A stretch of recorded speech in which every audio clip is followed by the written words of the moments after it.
What's up, everybody? Welcome to a new lesson. Today we're going to talk about tone. And there's a lot of factors when you play bass and what contributes to the tone. So the first thing we're going to talk about, your fingers. Your fingers give off a tone. The way you play gives off a tone. You can literally have two different bass players play the same bass, playing the same notes, and it sound completely different. So there is a uniqueness in the way you play and how you approach how you play. So a lot of people, whenever they play, how they pluck, that's going to give off a tone that is unique. You think about the different musicians that you listen to. Some musicians, as soon as they hit that first note, it's unique. It's something about the character and the way they play that you just know it's that person. As far as guitar players, I can hear Carlos Santana playing in the background, and a lot of times I'll know it's him just because of the way he plays. As far as bass players, sometimes they're sitting so far in the background of the music, you don't always recognize who's actually playing. But the tone is what really kind of gives that feel and fills in that sound. Now, by yourself, your tone may be something you think is really good, but does it match the environment? Does it match the song? Does it fit into the band you're playing with? Once you kind of have your fingers in a place where you feel like you have good tone, even tone, and you can control it, that's where you build on. Next, there's a lot of bass players, they use a pick. Now, this is something I don't use. I own them. It's just something that I've never gotten to the habit of. I feel like walking with two left feet is something that I never got in the habit of using. I feel like it's just very unnatural for me to play this way. And so they sit around. I'm probably one of the few people that have picks that don't find them in the wash all the time, just because I don't have them in my pockets all the time. But if you're curious about a pick to use, these are the Dunlap. This is the green one. For bass, a heavier pick really does sound good. And a lot of people that I see using a pick, they're playing P basses. And so those are the ones with the split pickups right about here. And there's only that set of pickups. So usually you don't have two pickups apart from each other. There are hybrid P basses that do have a J pickup towards the end. This is considered a J style bass or a jazz bass. And so you will see a lot of bass players that have a P bass using a pick. It pulls out higher tones. P basses naturally don't do that whenever you play with your fingers. It gives more of an upright sound. That was what it was designed to do whenever they first came out. So one of the things that you want to think about as far as your tone, are you muting your strings? Are they ringing out? Is more things contributing to what people are hearing than the notes that you're playing? And that's really important. You don't want extra things happening. The other thing that contributes to your tone is your confidence. Did you prepare? Now, if you're on a worship team, did you take time actually learning the music, or did you just show up hoping that you could just kind of fake it until you make it? There is a time and place where you can rely on all the years of what you know, but you need to get to that point to where you can. There are certain moments with certain people where I can just jump in and go, but there's other environments that I have to practice. Some churches in their worship teams, they want to play the worship song just like they heard it on the album. In those moments, I have to practice. Now, if you want to check out a worship team, the church is called Planet Shakers, or the worship team is called Planet Shakers. I just know them from their music. The bass player for that band is phenomenal. he's got technique that is all over the map. He slaps, he does a lot of different things. That's not normal in a worship setting for a small church. If one of the Planet Shaker songs ends up on the rotation, I need to sit down and actually learn the part. I don't slap. It's not something that I really do. And so that part of the song is just not going to get played.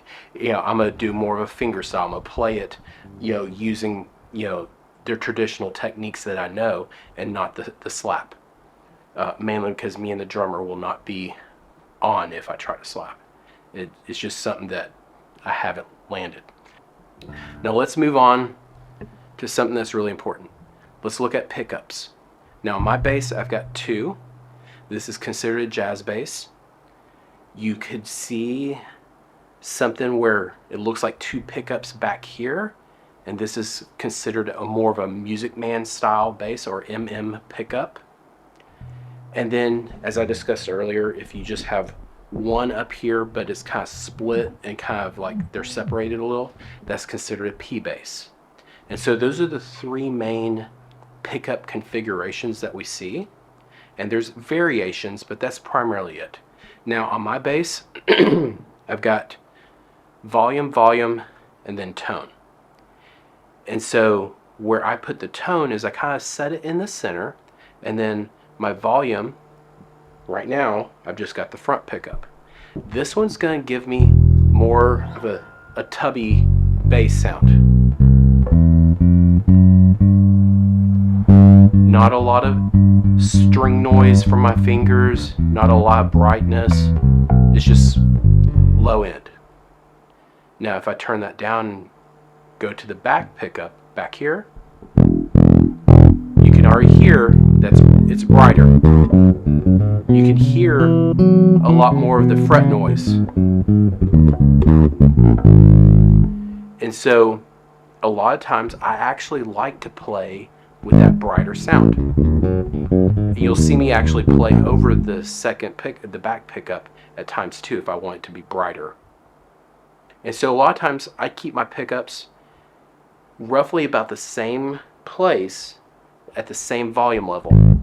That way I have the bass and also the brightness.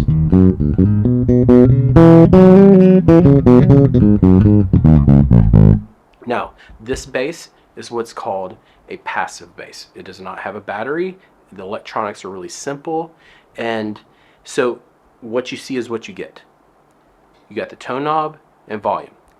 A P bass, a traditional old P bass, is literally going to be the same, volume, tone. Music Man's, they're similar also. And so when the technology came out to where we started putting batteries in it, all of a sudden you have a 3-band EQ. You have things to shape the sound and everything like that. But if you can't control your fingers and have a steady, even tone, all the electronics down here aren't going to help.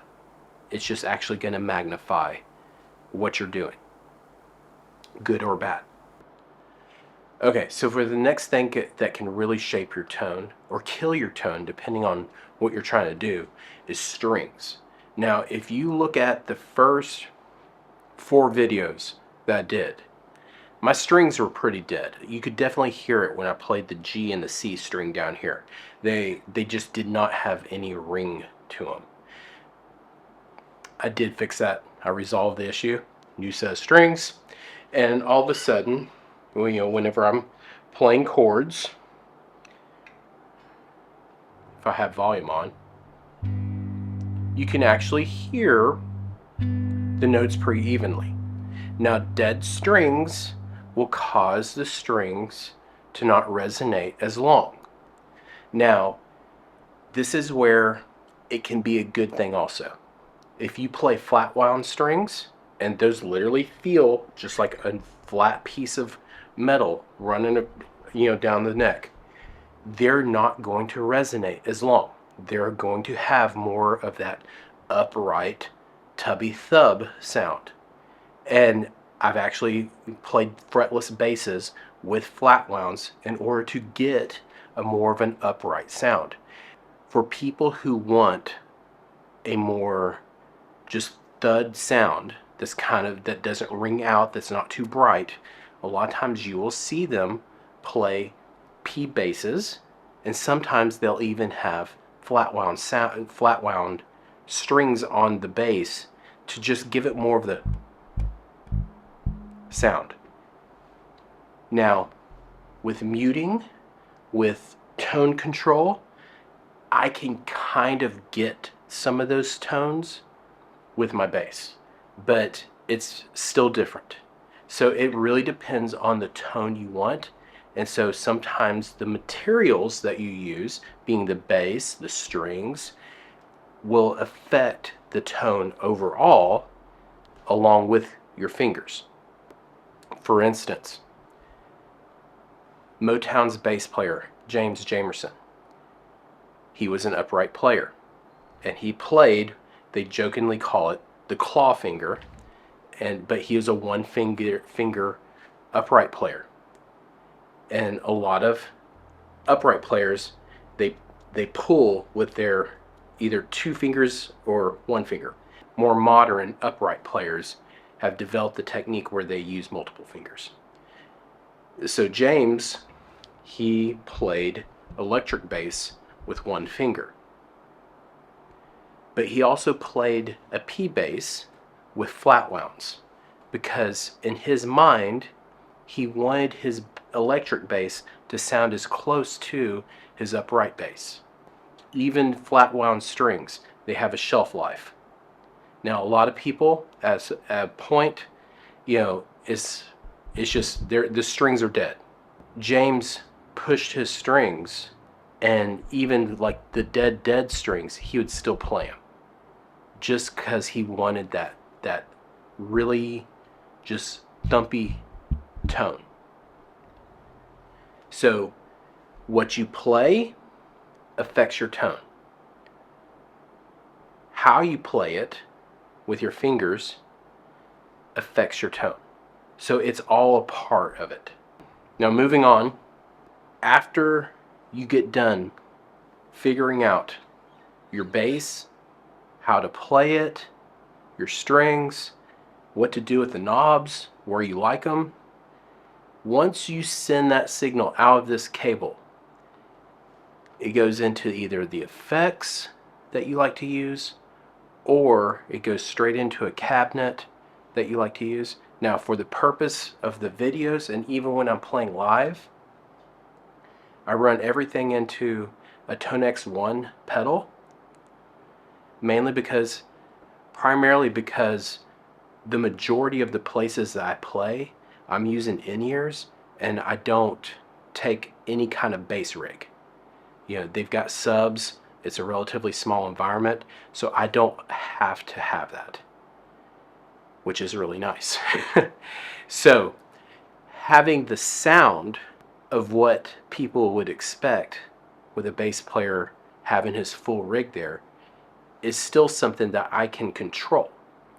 So the Tonex 1, if you're not familiar with Tonex or Helix or any of these cab modeling type of pedals, that's essentially what I'm using.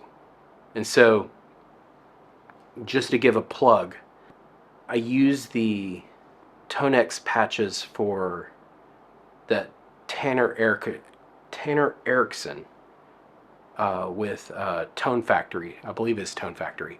They created it. And so he's one of the primary bass players for Bethel. And I love his tone. There's a lot of information on him on YouTube, a lot of information of his rig breakdown. And so this is just a simple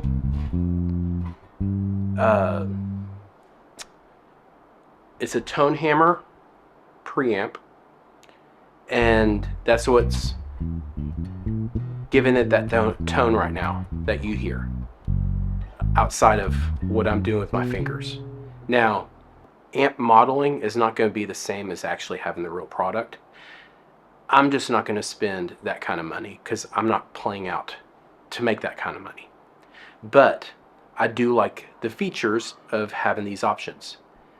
So, depending on what you're listening to, like a lot of times during slow songs, like, just in the environment that I'm in, it may be a moment where we're just playing the same four chords, and it's a really just intimate moment. And the bass, it doesn't need to be in there strong, but there's still an opportunity to fill space. And so this is a chorus effect that I use. And so it may just be simply something like,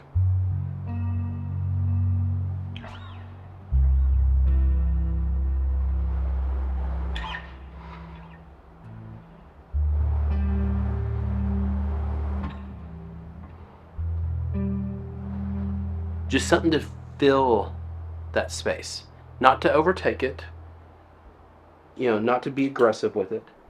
And there's a band called they call themselves Muse. The bass player's tones and the sounds that he's using, I love them. They're aggressive, they're distorted. That sound, even though I love it, it's not going to have a strong place in a lot of the worship music.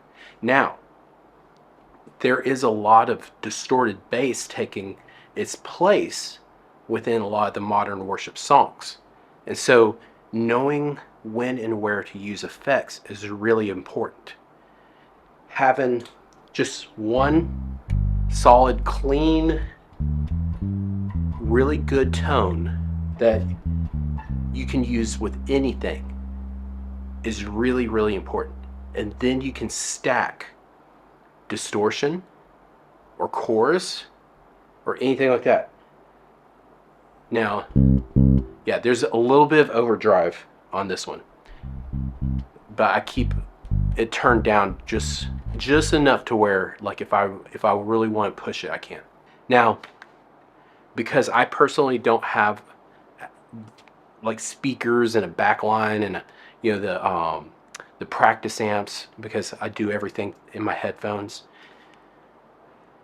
it's a little easier for me to just pack up and go, and just walk in with my bass guitar case, my pedal bag, unload, plug in, no big deal. When I was younger, I had a friend that plays bass, and he had a large cabinet, and we called it the refrigerator. Now, some of y'all may know or may have seen the Ampeg 810 cabinet. Now, it's 8 10-inch speakers, and it's huge. It's heavy. Going upstairs with it, well, it'll hurt your back. And this was just a normal part of his life, is the sound and the tone that he loved. That's personally not something I want to do. I love the sound, I love the tone of that cabinet, but I don't want to carry it. So that's why I use the digital effects, to recreate that. And when I'm in environments that have subs, one of the primary environments that I've played in, we have two 18-inch speakers. Maybe 200 people can fit in this room. So those two 18-inch subs fill the room very well. And there's no reason for me to have anything extra unless it's just because I want it there. There's a lot of conversations about whether or not 10-inch speakers are better than 15-inch speakers and all that kind of stuff. And I've seen bass players that play with a 10-inch cabinet where they have 4 10s and then a single 15-inch, or maybe it's 2 10s and a 15. There's a lot of combinations in speakers. And ultimately, you just have to get your hands on it and figure out if it actually helps replicate the tone, the sound that you're trying to create. Because some of those cabinets actually shape your tone in a way where it may not be what you want, because they have a characteristic in how they influence the sound. And so you want to spend time, if you are looking for a cabinet, go to a guitar center, go wherever you can. Find a friend that has a, something that you can play, bass through, and figure out if it's something that sounds good to you. Same with basses. If you're looking at upgrading your bass and you have your eyes set on something, go to Guitar Center, go to your local music store, play around. Don't spend your money just because it looks pretty. Thank you so much for watching this video. I really appreciate it. I hope that you take time to like and subscribe, and I hope that you'll join me for the next one. We'll see you soon.